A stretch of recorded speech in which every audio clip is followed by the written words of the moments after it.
Chairman Mangobi town حاجی نواز علی برو نے union council 9 گلشن سرجانی میں جاری سیویج منصوبے کا دورہ کیا اور نکاسی یافتہ نظام کی بہتری کے لیے جاری سرگرمیوں کا تفصیلی معائنہ کیا۔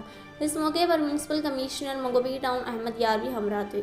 دورے کے دوران چیئرمین نے موقع پر موجود انجینئرنگ اسٹاف اور عملے سے بریفنگ لی اور انہیں ہدایت کی کہ سیویج لائنوں کی بحالی، صفائی اور مرمت کا کام نہ صرف رفتار بلکہ معیار کے اعتبار سے بھی مثالی ہونا چاہیے۔ انہوں نے واضح کیا کہ عوام کو درپیش مسائل کا فوری اور پائیدار حل نکالنا ٹاؤن انتظامیہ کی اولین ذمہ داری ہے اور اس سلسلے میں کسی قسم کی غفلت یا تاخیر برداشت نہیں کی جائے گی۔ اس موقع پر vice chairman Mangobi town Rana Muhammad Arif, vice chairman U C 9 Ali Hassan Brohi, council U C 1 Javed Brohi اور ارشد میو بھی موجود تھے۔ وفد نے مختلف گلیوں اور متاثرہ مقامات کا جائزہ لیا اور علاقہ مکینوں سے براہ راست گفتگو کرتے ہوئے ان کے مسائل اور تجاویز سنی۔ چیئرمین منگوبی ٹاؤن نے اس موقع پر کہا کہ صاف ستھرا اور صحت مند ماحول ہر شہری کا بنیادی حق ہے اور ٹاؤن انتظامیہ اس حق کی فراہمی کے لیے عملی اقدامات جاری رکھے ہوئے ہیں۔ انہوں نے مزید کہا کہ ترقیاتی منصوبوں کی خود نگرانی کی جا رہی ہے تاکہ کام مقررہ مدت میں مکمل ہو اور شہریوں کو مستقل بنیادوں پر ریلیف مل سکے۔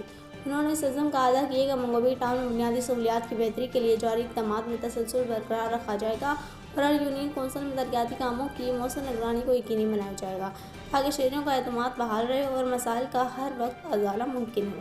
اہل علاقہ نے ٹاؤن انتظامیہ کی سنجیدگی اور فوری توجہ کو سراہتے ہوئے امید ظاہر کی کہ جاری منصوبہ جلد پایہ تکمیل تک پہنچے گا اور سیویج کے دیرینہ مسائل سے نجات ملے گی۔